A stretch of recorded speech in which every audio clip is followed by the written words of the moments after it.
Hey, what's up, everybody? Welcome to your daily dose of awesome. Your life 15 minutes of daily motivation, inspiration, and education so you can get your day started right. Today's topic is actually inspired by a movie I actually watched last night. It's called The Founder. It's the Ray Kroc story. If you don't know who Ray Kroc is, you should.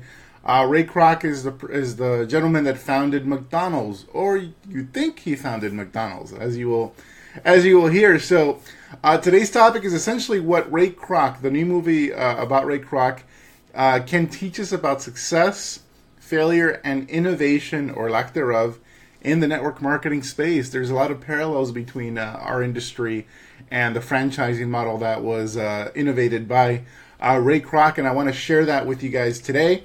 And I think you'll find it pretty interesting. And this is a movie you guys can watch. It's out in theaters. So definitely go check it out, if for no other reason, as a way for you to learn, kind of, discover your roots, if you will.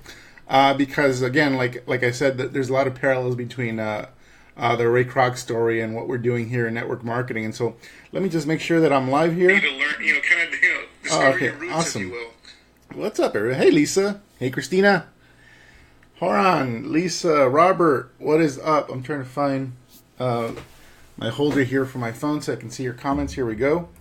All right. And also, let me know if you guys have already seen the movie The Founder with, the story about Ray Kroc. Let me know if you guys already saw it or intend to watch it. You better intend to watch it, because I think you'll learn a ton about business and innovation, and what happens when businesses and people are unwilling to innovate in a fast-growing and fast-moving market. So now, before I get into this, I just want to quickly introduce myself and let people know who we are, what we stand for. My name is Fernie Ceballos. I'm a lead generation and online marketing expert specializing in helping home business owners, that's network marketers, affiliate marketers, direct sellers, multiply their incomes using the internet. I built my first six-figure network marketing business within a couple of years of discovering the information we teach here at Elite Marketing Pro. And over the past 10 years, I've been responsible for over $11 million in gross income into my home businesses, and have helped our clients over the past 10 years produce hundreds of millions of dollars collectively in their respective businesses as well, in multiple niches, but in particular network marketing and direct selling. Now, if you're new to our training, I highly recommend you subscribe to these daily lives. It's actually very simple. If you're new, there should be a button right below this video that allows you to subscribe somewhere in the comment section. And if you don't see that, you can simply click on the video. That'll reveal an ellipsis symbol, which is a ... on the top right corner. Click that. That'll open up a menu at the bottom, which will allow you to follow us, like our fan page, and also turn on live notifications so that you get notified with a little ping on your phone every time we go live. You'll be able to join us live, interact, and ask questions, or you can click on that ping when you have some spare moments and watch the recording later, and also be able to comment, but obviously we won't be able to interact like we do live. So with that said, if you're watching this on desktop, very similar, go to the logo right above the description, click on that. That'll take you to our fan page. Like our fan page, that'll unlock our content, tons of content that you can review. And also, I recommend you click on the following button and turn on live notifications so that you get that. And also choose see first in the news feed so that you see our posts and our content. We focus on just delivering value every single day on our fan page and inside our community. So with that said, I want to just hop right into the content. I also want to let you guys know that our lives are also converted into podcasts on both SoundCloud and iTunes. So we are now officially on iTunes. So if you have iTunes and you listen to podcasts, add the Daily Dose of Awesome to your list. And so whenever you're driving or just working out or whatever, you can actually catch up if you've missed any episodes or are new to our episodes and listen and gain some valuable content information about what we do here every single day, Monday through Friday at 1 p.m. Eastern, 10 a.m. Pacific. So with that said, what is up? Patrick, yes, the movie is out as far as I can tell. So have not seen it? Okay, great. So again, I asked everyone to let me know if you guys have watched the movie The Founder with Ray Kroc. It should be out by now. And if you haven't seen it, find a local theater. I highly recommend you watch it. Now let me hop into a little synopsis in the movie. fair warning, there is a little bit of a spoiler alert, but you could actually read this anywhere on the history of McDonald's and Ray Kroc. So the story starts. I'm not going to actually start with the story. Ray Kroc basically was a milkshake machine salesman. He used to basically sell machines to make milkshakes, and that wasn't going very well. He's tried a lot of different ventures. So first and foremost, the thing you discover about Ray Kroc is he's a dreamer, and he's constantly chasing business opportunities. In fact, so many business opportunities it actually strains his marriage. And so you guys ever heard of that one? So he's a biz op seeker, and basically he hears that there's a particular restaurant in San Bernardino, California, that has ordered 8 of his milkshake machines when no one is willing to buy any of them. So his milkshake machines are designed to make multiple milkshakes at the same time. So it's about mass producing milkshakes. But none of the restaurants he's dealing with produce a lot of milkshakes because they have a very inefficient and slow process for making food.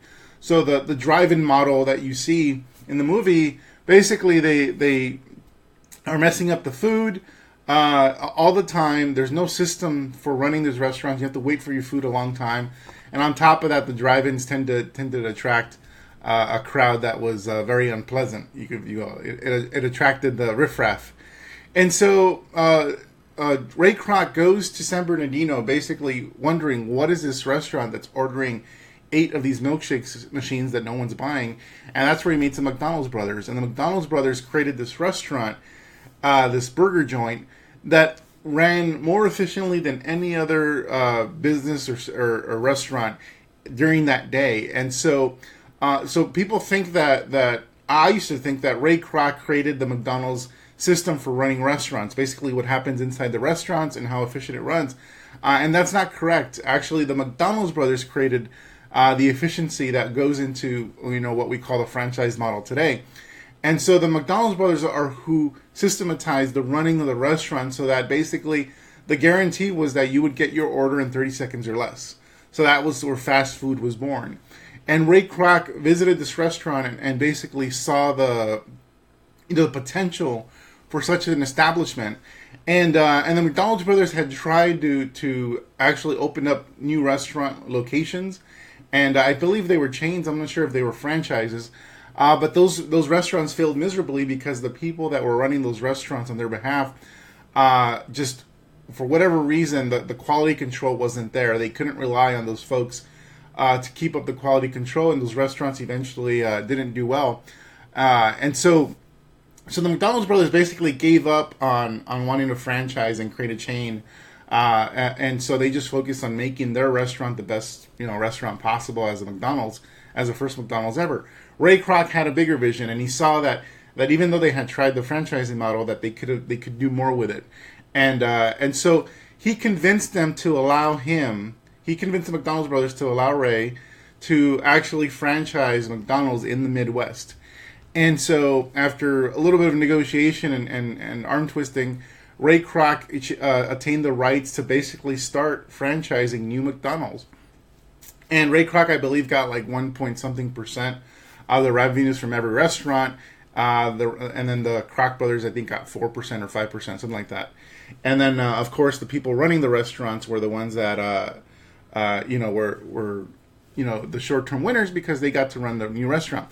Now, the interesting thing is that, with that being said, what Ray Kroc discovered was the same thing that the brothers discovered about opening up new locations. The quality control was an issue, even though everything was systematized.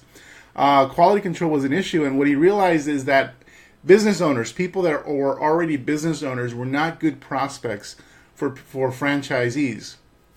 And so people that already had existing, that were wealthy and had businesses, didn't want to be on location and manage the business. And that was the one thing, first lesson was that if you're running a new business, you have to tend the store.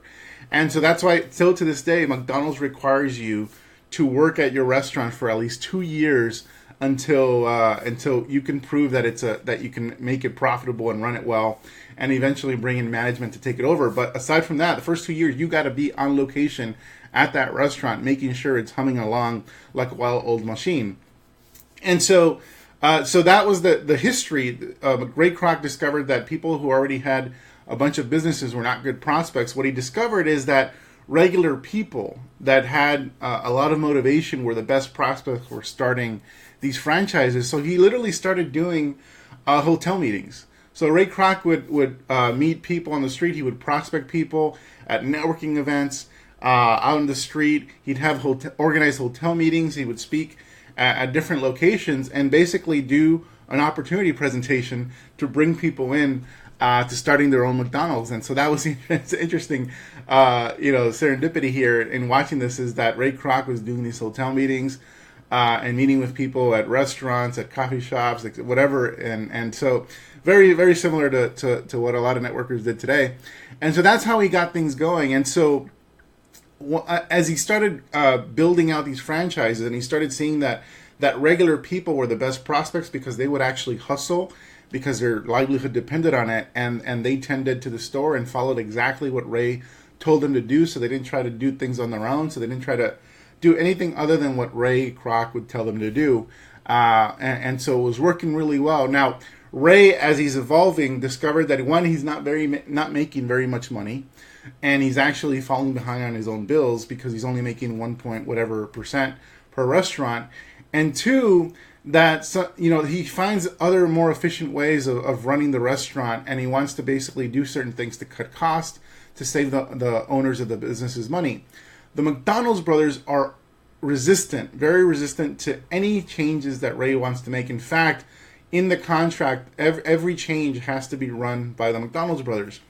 And the McDonald's brothers approve no changes. The McDonald's brothers believe that they have the best possible business model and they don't want to screw it up, and so they don't want to change it.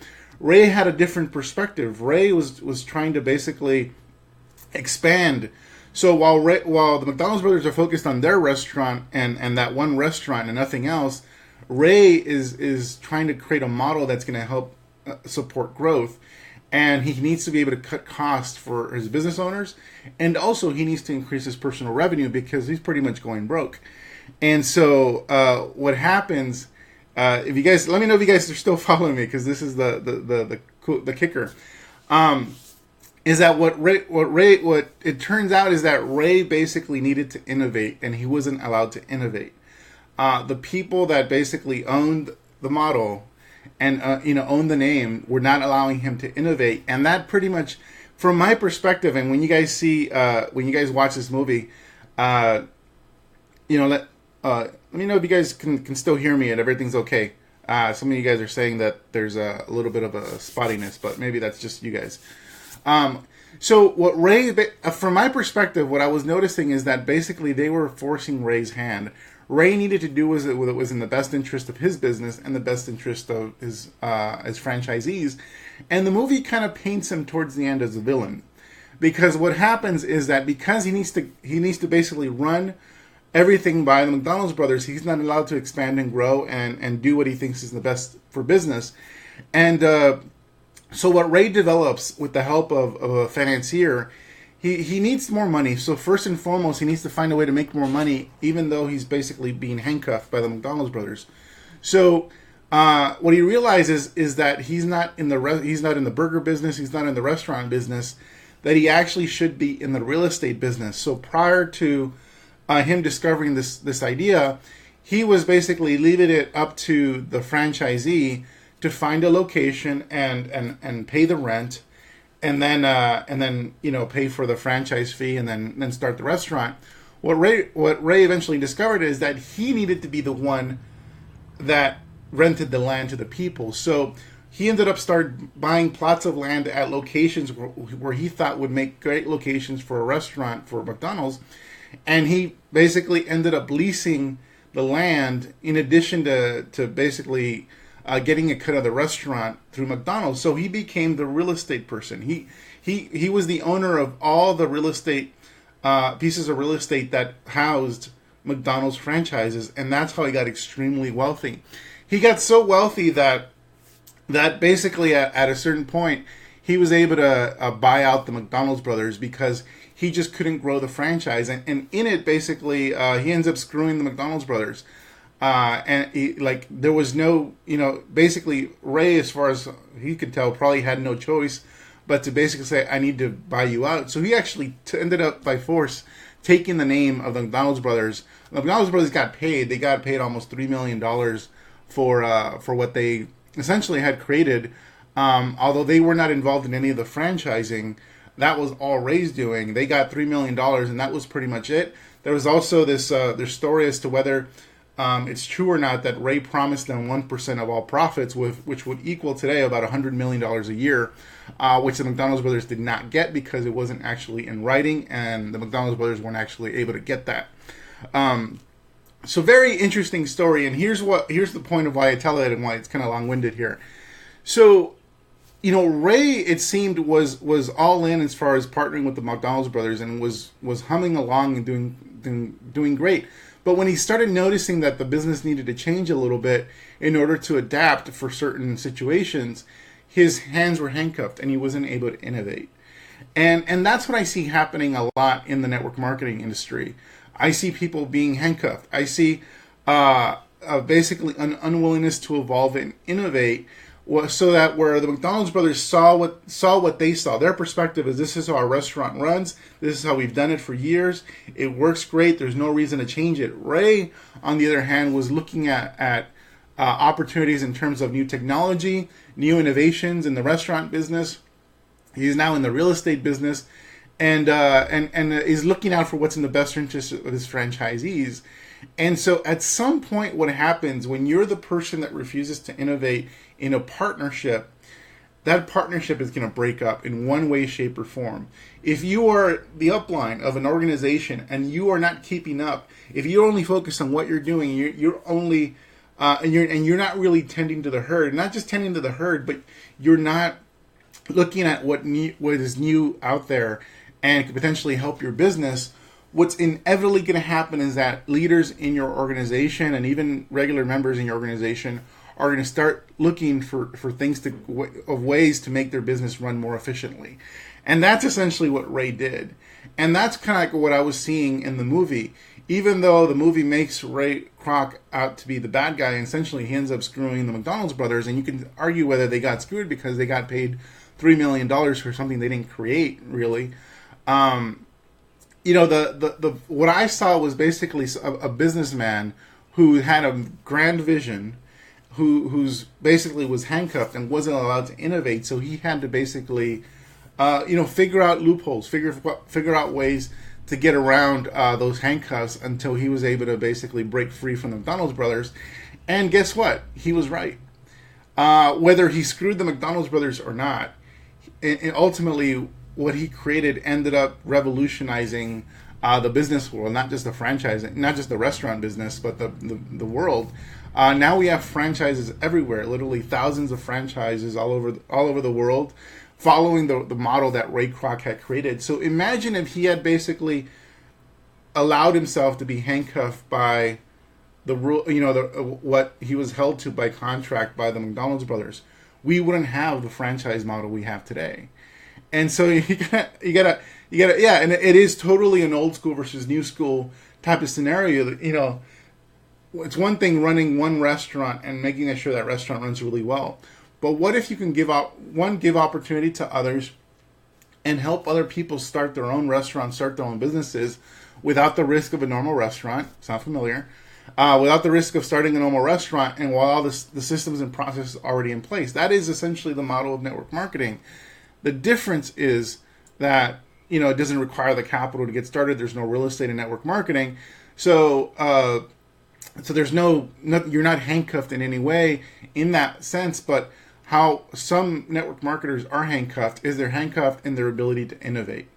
Now, do I recommend that network marketers start with whatever system is put in front of them? Absolutely. But at some point, there's something that's not going to fit your personality, that's not going to fit the way you prefer to do things, and you may want to evolve and you may want to change. And if the industry does not figure out different ways of helping different people and looking at technology and what it can offer in order to evolve and constantly be evolving and innovating, then what is inevitably going to happen is what happened with Ray Kroc. Somebody's going to break off and you're going to let go of a superstar who could have been in your organization, and that person ends up going somewhere else and doing awesome and great things.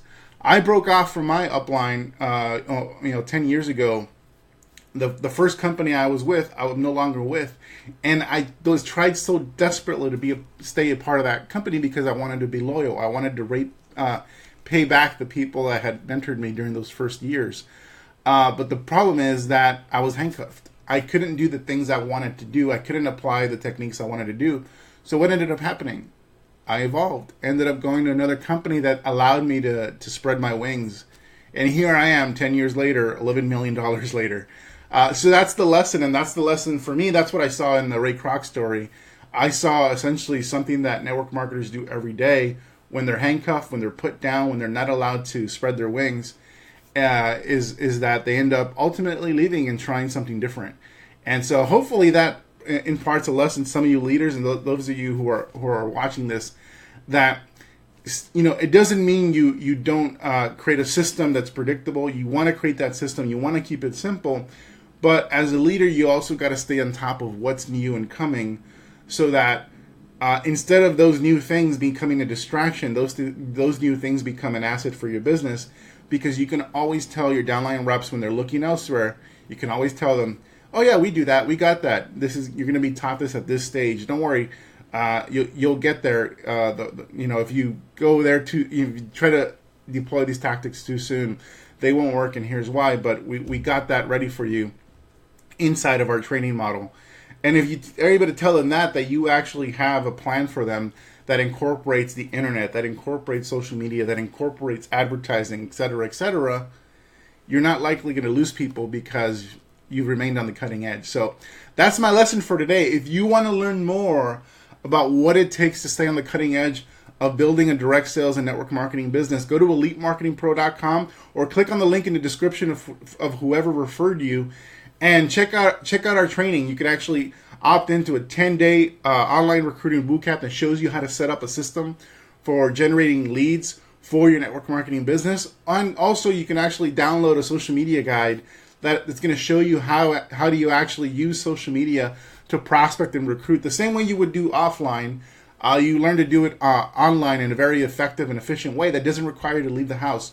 So go to elitemarketingpro.com, get the guide, go download the bootcamp, and also check out some of our training programs that I'm sure will help you and they go deeper into all of these strategies that I talked about today. So, I mean, it's the reason I'm, $11 million later and 10 years later, it's the reason I'm still here. It's the reason I get to lead this community of awesome people, because what we do actually works, and I want to prove it to you. So thanks a lot, everybody, for being here.